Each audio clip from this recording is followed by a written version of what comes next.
Well, good morning, everyone. I think we've reached the appointed hour, and I'd like to call the meeting to order. So the first item is we need to have roll call. Let me introduce myself. I'm John Heaton, and I am the elected chairman of the committee for this period, for this year. And I represent an appointed position with the city of Carlsbad. So, city of Hobbs. Yes, Sam Cobb, president, and Mike Stone, city attorney for Hobbs. I'm the current mayor and a member of the Lee County. Ron Black, the Lee County Commission, representing Lee County. Is Mr. Cope on by any chance? Okay. He's our citizen representative. Yeah. I'll send him a text. Yeah, there was a beep. Maybe that was him. Johnny, are you on? City of Carlsbad. Yeah, Jason Shirley, City of Carlsbad City Council. And I'm John Heaton, appointee from the mayor. And Eddy County. Susan Crockett, Eddy County Commissioner, District 5. Jack Volpato, representing Eddy County. Thank you. Okay. We do have a quorum. So we will, the next item on the agenda is the approval of the agenda. I don't know why that is always a required event. You can't change it. I'll move to approve the agenda. Second. Mr. Black, Mr. Volpato, seconded. Is there any further discussion? Hearing none. Those in favor signify by saying aye. Aye. Opposed? Aye. We have an opposition on the phone. No, he is saying aye. Oh, aye, okay. You just step So the behind. agenda, Takes about 2 seconds for it to get the agenda is approved. So the next item is the approval of the minutes from 11/6/17. Are there any additions or corrections to those minutes? I have a couple. One is the site, we hope to have a site-specific license by March 2019. What was that at? That's A, and it's the fifth sentence up. 1, 2, 3, 7A? 4, 5, 6. The sixth sentence up, yeah, 7A. And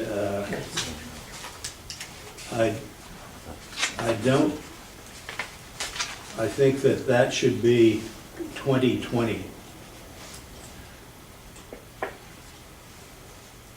And then I have another on section B, Okay. 7B.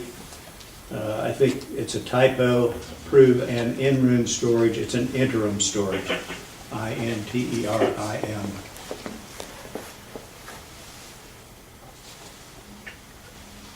So, John, I'm here. yes, thanks. So, Mr. Cope is here representing an appointee from, as an appointee from the Lee County. And John, this is Ed Mayer. I'm also on the phone from Holtec International. Thanks, Ed, for being online. Appreciate it. So,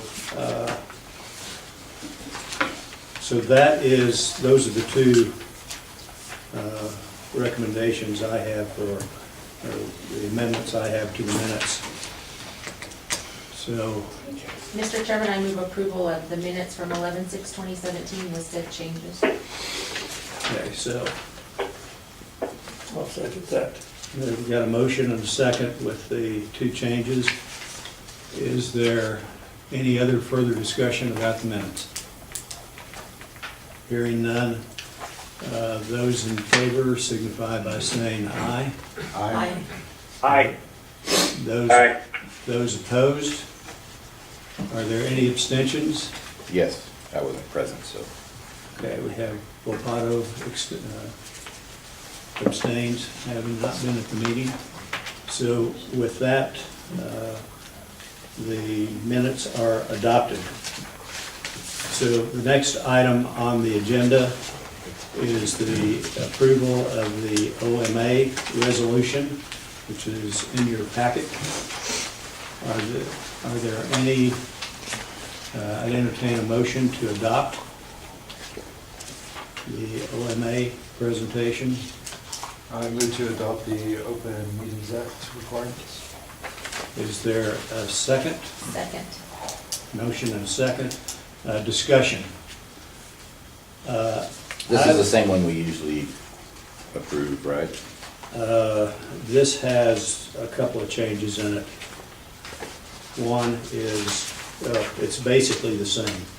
The change that I would like to recommend, or I would like to amend this on item 2, where it says, reasonable notice of regular meetings will be at least 7 days in advance.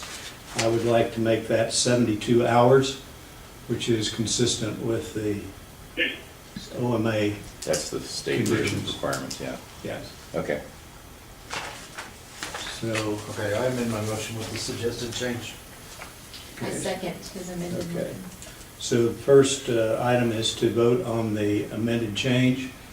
Those in favor signify by saying aye. Aye. Aye. Aye. Aye. You're right there. And is there any opposition? Are there any people that abstain? Okay, hearing none, that amendment is adopted.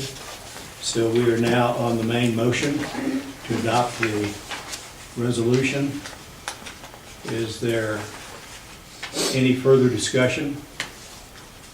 Hearing none, I assume you're ready to vote, so we're voting on the motion to adopt the OMA, Open Meetings Act resolution as amended.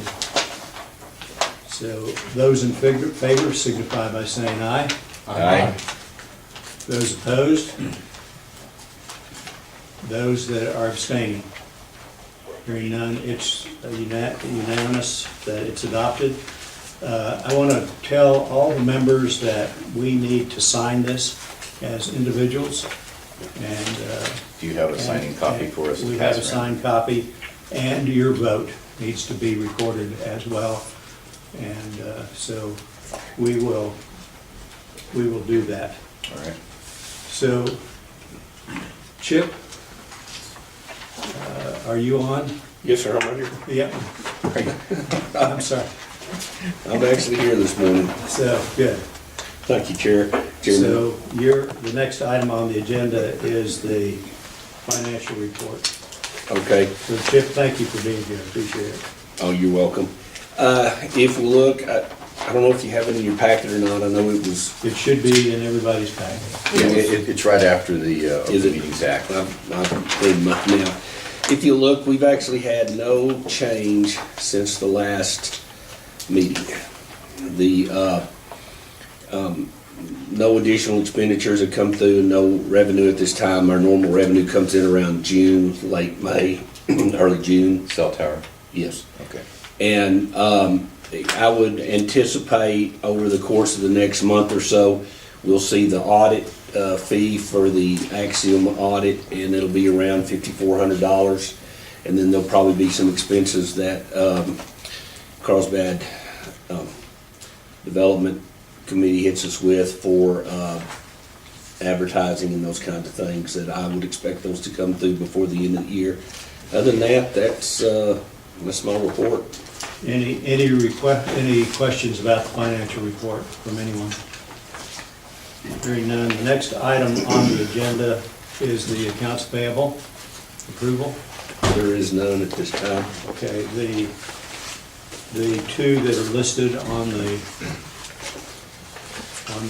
your report, But they were approved in prior meetings. They were previously approved? Yes, sir. Thank you. Okay, so there are no accounts payable to approve. So the next item is the presentation of our annual audit. Yes, sir. Mr. Lowe. Yes, sir. If you will, everyone should have a copy of the June 30th, 2017 audit for Eddy Lea Energy that was prepared by Axiom. I will refer you to page 3, which is the independent auditor's report. I think in one of the previous fiscal ending meetings, when I started in public accounting years ago, the audit report was 3 paragraphs long and all fit on 1 page, and now it's getting into 2 and 3 pages. The most important part of it, as far as I'm concerned, is on the top of page 4, under the opinion. It says, in our opinion, the financial statements referred to above present fairly in all material respects the financial position of the Alliance as of June 30th, 2017, so that shows that the financial statements, they believe, are correct, are reasonably correct under accounting standards. If you go to page 5, if you look, we right now at year end, at June 30th, 2017, we had $96,071 in cash, no liabilities that were outstanding. We had land for sale land held for sale of $1,010,440. So our current net position is $1,106,511. If you look on the page 6, that's the income statement. You'll notice for the year we actually had an increase in it being a net increase in cash of $41,110 from operating income. Then you just go back, the notes are there. Then there, on page 10, there is the auditor's report on internal controls. There was nothing noted there. And then you go on to the findings. There were no prior year findings and there are no current year findings. So I would stand for any questions that anyone has at this time. Questions by members of Mr. Lowe on the audit report? Is this submitted to DFA or? Yes, sir, it's already been approved by DFA. Okay, It was released about a week ago or 2 weeks ago, I guess. okay, and they had no questions or? No questions or comments. Okay. No findings last year, no findings this year, that's good. So, again, I want to thank Mr. Lowe and Lee County for all the efforts you put into the financial activities, the fiscal, as our fiscal agent. And thank you for your diligence, and we don't have many transactions. So, Not many. I think it's a credit that the organization has no findings. So with that, I would entertain a motion to adopt the auditor's report. So moved. A motion, we have a second. Motion and a second. And is there any further discussion? Hearing none, assume you're ready to vote. So all those in favor signify by saying aye. Aye. Aye. Aye. Opposed? No. Those that abstain? Hearing none, the motion passes unanimously. And again, everyone will need to sign it and record your vote. And the date is on the agreement.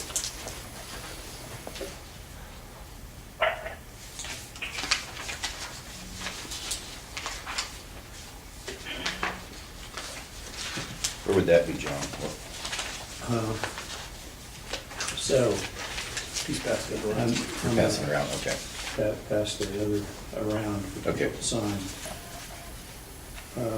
And we will ask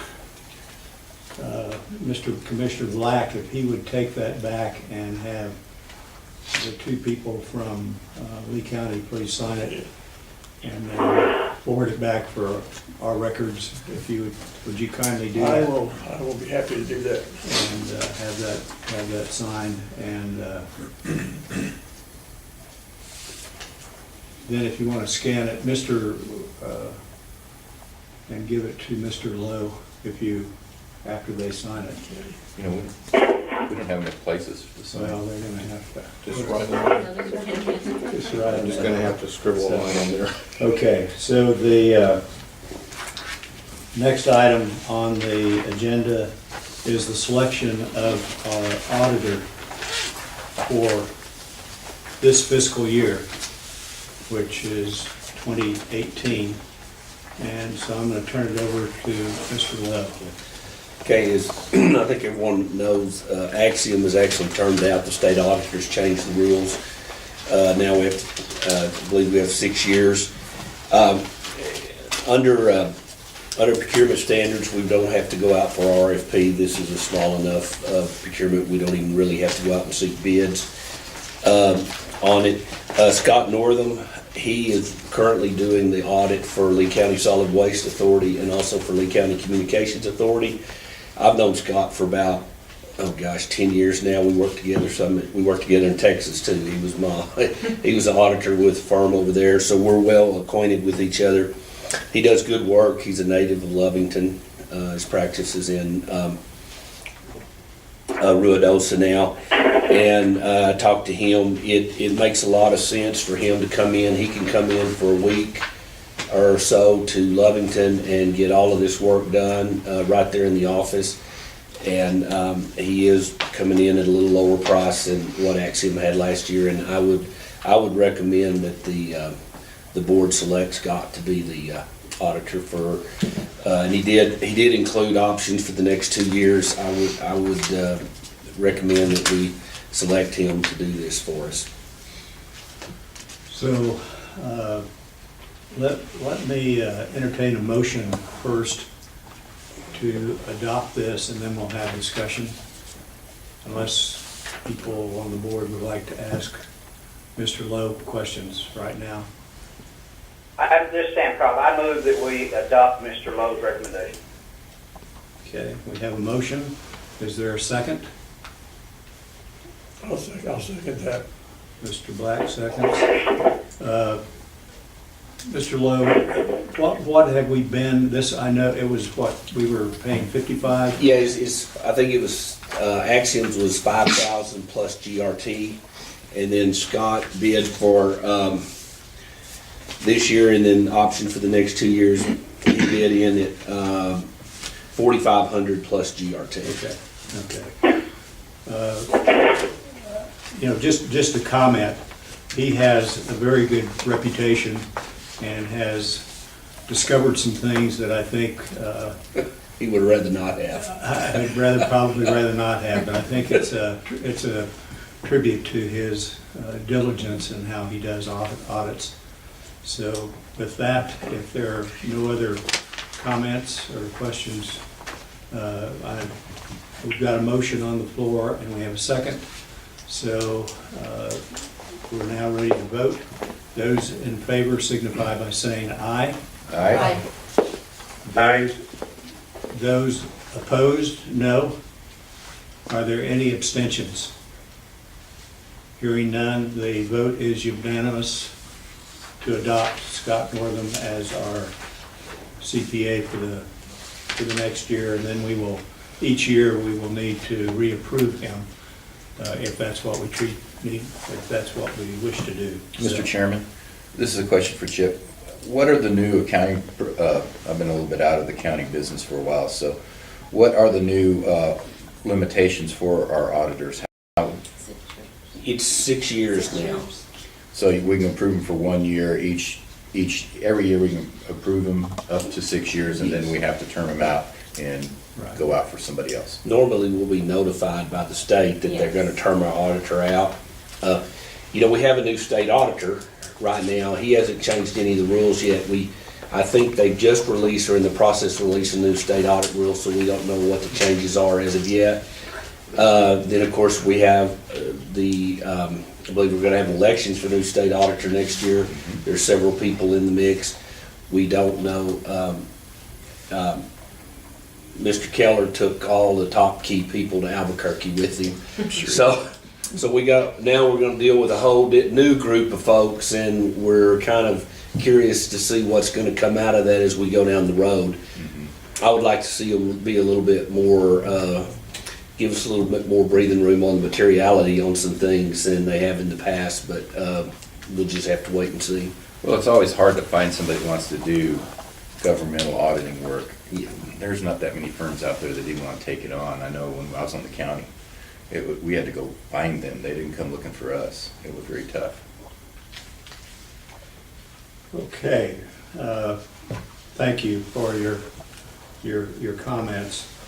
The next item is the disclosure form. What is the status of disclosure of members, their financial disclosure?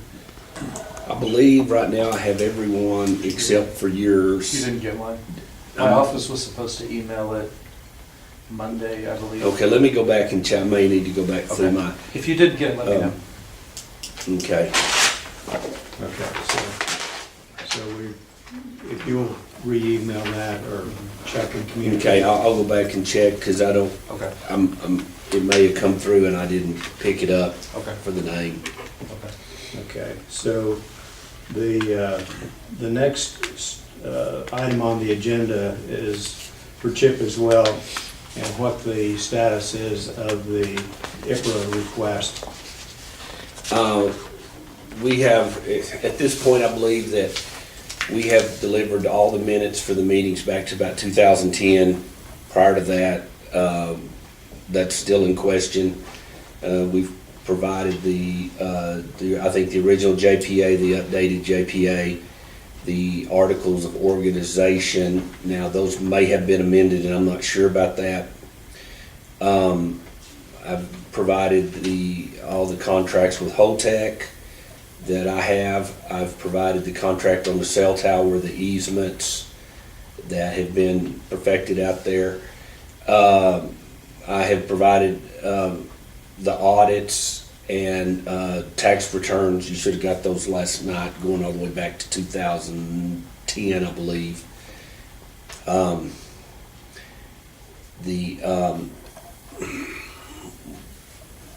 What else have I?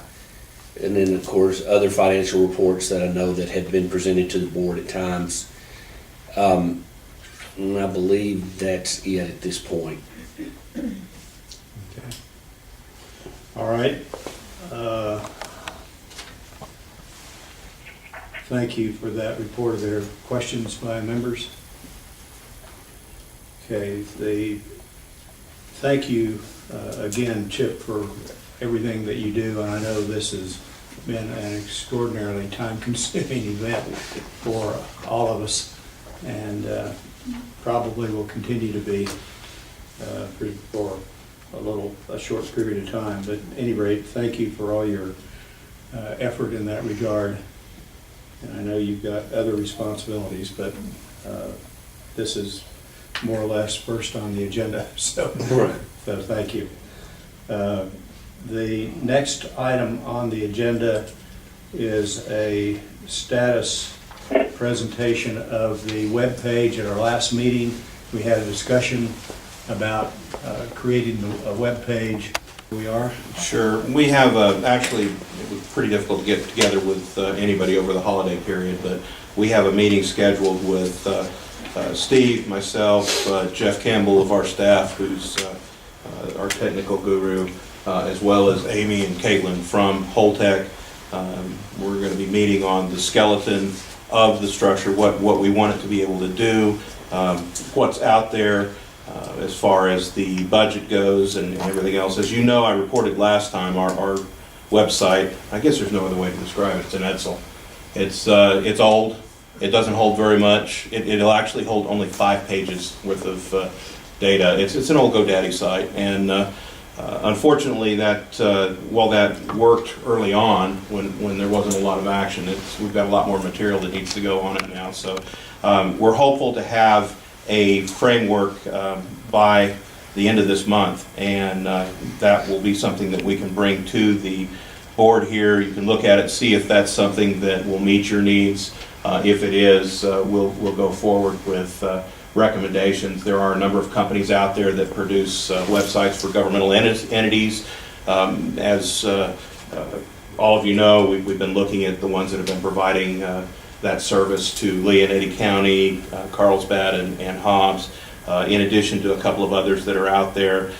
We have a not to exceed $15,000 developmental cost that also includes your annual website hosting fee, which is with these bigger companies that do this, include all of the different things. So information requests and everything else would be handled under this, similar to the way the cities and the counties' websites are now.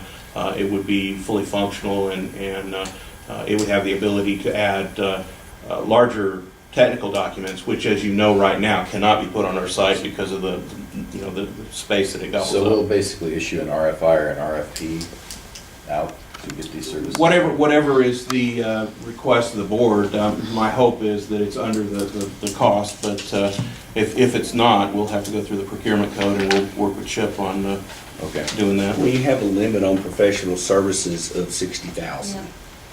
So we have to go to RFI or RFP? Right. Okay. So as long as it's under that, and if it's under 20,000, I don't believe we have to get quotes. We can just go select one. Okay. All right. Well, we'll wait till our next meeting till hopefully they have a presentation to us with some recommendations, and then we can make a decision whether it's under or over the All right. the limits. I hope it's not over the limits. I I hope don't know how we afford it, but John, Last one I saw doing like $1,600, $2,000. Right. I know that the city of Carlsbad is also looking at a new website structure, a new company to build, and so I don't know where we're at on that process, but it might be something to communicate with our office too. is the city thinking of having broader or more capabilities in terms of organizations like this being part of that webpage? So Absolutely. so we could have a referral to it, Mhm. and maybe that's a A quick link. way to do that. Yeah. Okay, so That's great. anyway, Integrated then all. and then on our webpage, we could have a link over to it to make sure that people have access to it. Okay, thanks for the update. So please take that under consideration as well, the city development of their own, of a new webpage and incorporation possibly into that. So the next item, are there any other questions, members? Okay. The next item is a Holtec update. So that's Ed. Would you give us, thank you for being online, we appreciate it very much. Would you give us an update on the application status? Sure, I'd love to. First, I want to make sure, can you hear me okay, John? We can. Can everybody in the room hear? Yes. Fine, okay. Okay, perfect. Well, first I want to say your timing, John, is impeccable for the meeting. So there's some great news, and I'll kind of roll this out. And I'll take this linearly. I think you recall last time we spoke, I stated that we gave some additional information to the NRC. It was a request for supplemental information. And they've accepted that information. The last little bit we gave to them December of last year, December of 17. And they reviewed it and accepted that information. In January, and Mayor Cobb helped me out with this, I flew out and I briefed many of the local police, fire, and rescue from Lee County, just on our emergency plan. And a little bit about the facility, just so the first responders will understand what we're trying to build. So Mayor Cobb, thanks for not only helping me set that up, but also attending. So thanks. You're welcome. So once the NRC accepted the supplemental information, I was informed yesterday that they now believe that we have a complete submittal. And what that means is that they could accept our license submittal and formally docket it. Before they docket it, they're going to brief federal and state level congressmen today, and we expect our application to be docketed mid-afternoon. And what docketing means is they formally accept our application for a detailed review, and really this this sets us off to embark on it's a very public process to license a spent fuel facility in Lee County. And what I mean by public is there's going to be public hearings and public comment periods. Now, I know I put some dates out, and I'll go through the whole timeline now with you, and I know I've given you a timeline last time we spoke, and you'll see that this timeline is a little updated. The main reason is not many facilities like this have been licensed. There was private fuel storage that was licensed once before. WCS submitted their license, then withdrew it, and now there's us, Holtec. So the timeline was almost to be determined, but I think I have a timeline for you now. First, there's going to be some town hall meetings. There's also going to be public hearings and a comment period. And they're going to kick off, I'll say, in the next couple months. I can't give you that detailed schedule. The NRC is still putting that together, and they'll be driven by the NRC. But that's the town hall meetings, the public hearings, and the official comment period. From a license perspective, now that they're doing the detailed review, they could have some requests for additional information, maybe clarifications. Maybe there's certain things they don't understand in the first round, and there will be RAIs, as we call them, that will happen between March and August of this year. And then if necessary, and we hope it isn't necessary, there would be a second round of requests for additional information in January of 2019. So as the town hall meetings and the public hearings and the comment periods are being executed from a licensing perspective, they're going to be reviewing our application and asking additional questions, and that will go concurrently. So the output, there's two products that are an output, an EIS and a safety evaluation report. We expect a draft environmental impact statement, or EIS, the summer of 19. And it's draft because that will also be commented on.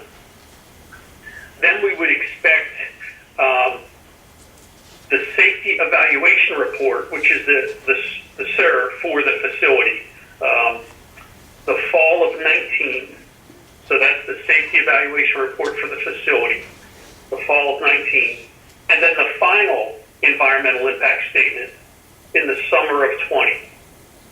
So it's the safety evaluation report and the environmental impact statement are the two deliverables that the NRC uses to license the facility.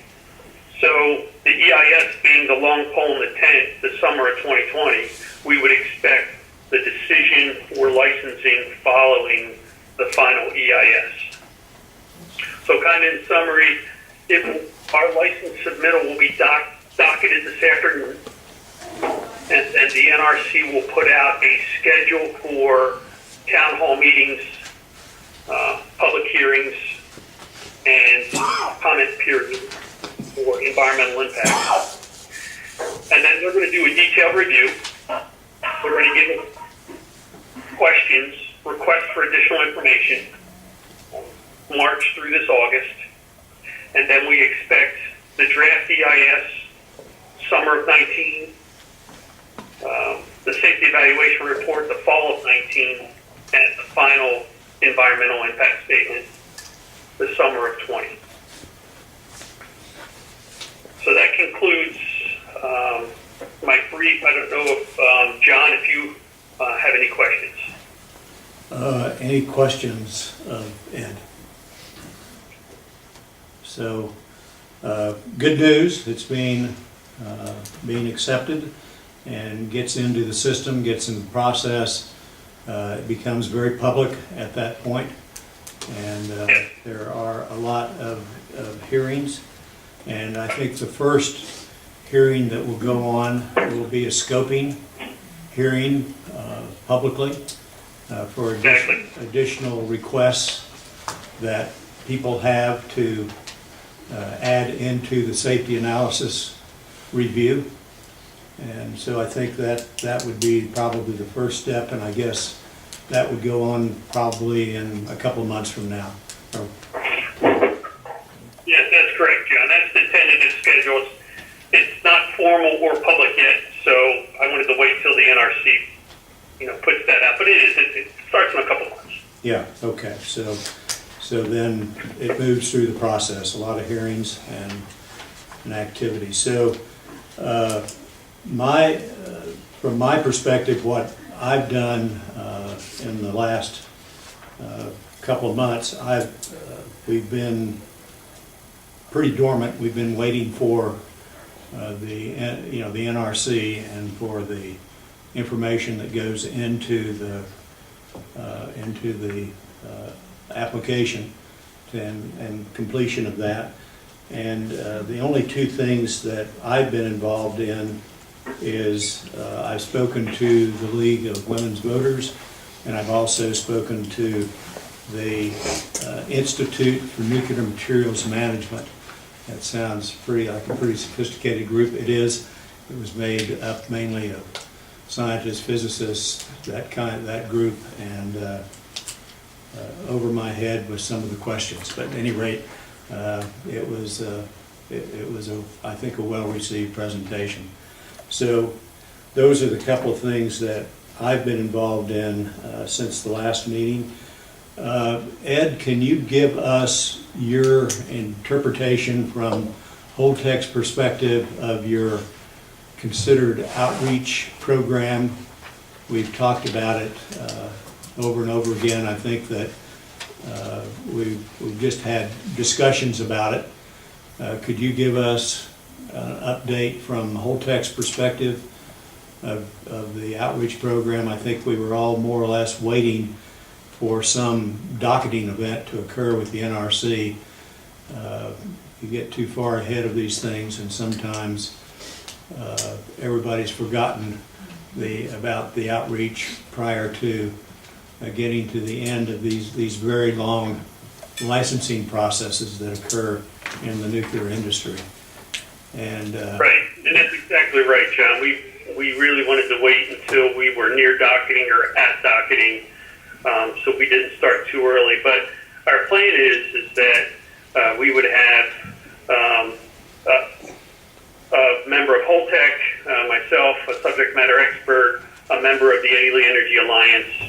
We would also have someone who has worked at the NRC previously, possibly retired, and another subject matter expert from possibly one of the national labs.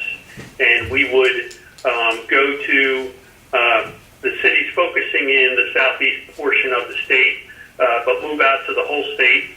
Based on population, we're looking at about 10,000, and have town hall style meetings.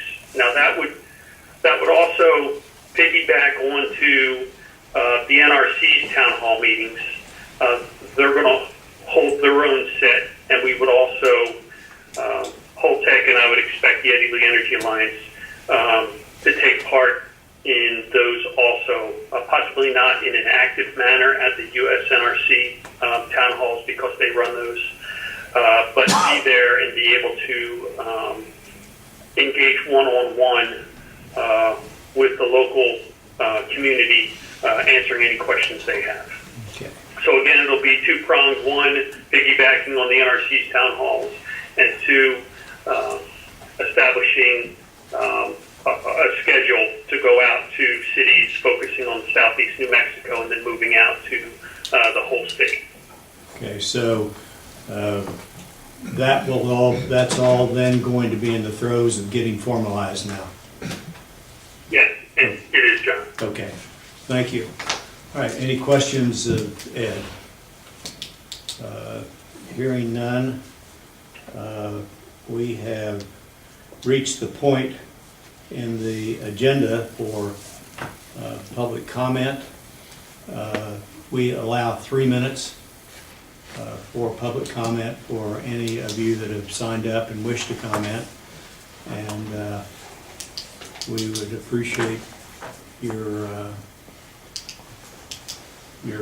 responses if you wish to do so. So is there, I haven't seen, let me look at the list here and let's see who said they would like to. Okay.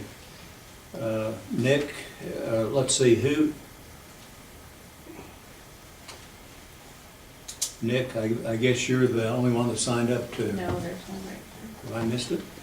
There's one here. Here. Oh, okay. And Ms. Villegas? And, okay, so Nick? Mr. Maxwell, please. Hello, my name is Nick Maxwell. I'm a citizen of Lee County. Can you all hear me on the phone?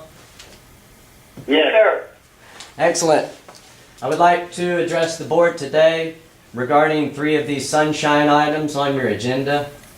Today, I recognize that the board is taking action to correct certain sunshine violations that were found by myself during investigations of public records.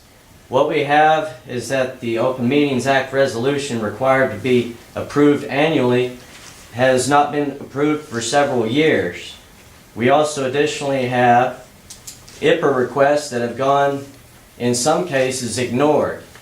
I am appreciative for public records that have been provided, but there are also legal responses that are required that have not been provided.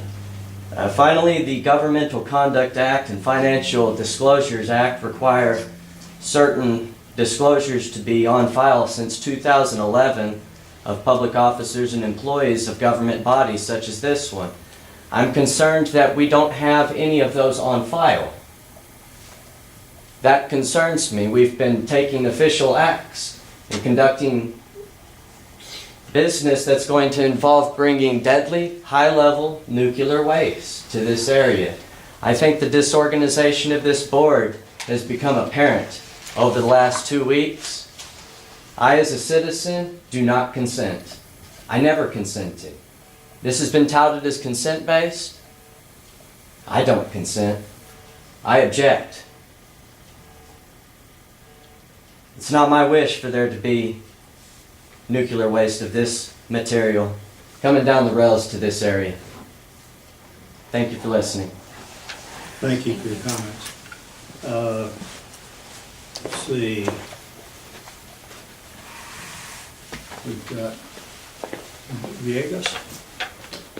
That's me. Ms. Villegas. I just have a quick comment. I noticed that one of the things that was on the application or the license mentioned that there was strong local support. I believe that to be untrue. Most people that I know in my community, which I've lived there for a very long time, my grandma was 90 years old. She's lived there most of her life. Most people do not consent. Most people aren't even aware of it, so I do not consent. That's all. Thank you. Okay, thank you. Is there anybody else that wish to comment? If not, thank you very much, everybody, for being here. I would entertain a motion to adjourn. So moved. Second. We have a motion and a second. Is there any opposition? Hearing none, we stand adjourned. Thank you, everyone, for being here. We appreciate it very much. Can I make a belated comment on the agenda? Maybe the next time you should include public comment on the agenda. Yes, I've got that down on my desk. I wrote that too, Norbert. Right, thank you, everyone. Thank you, John.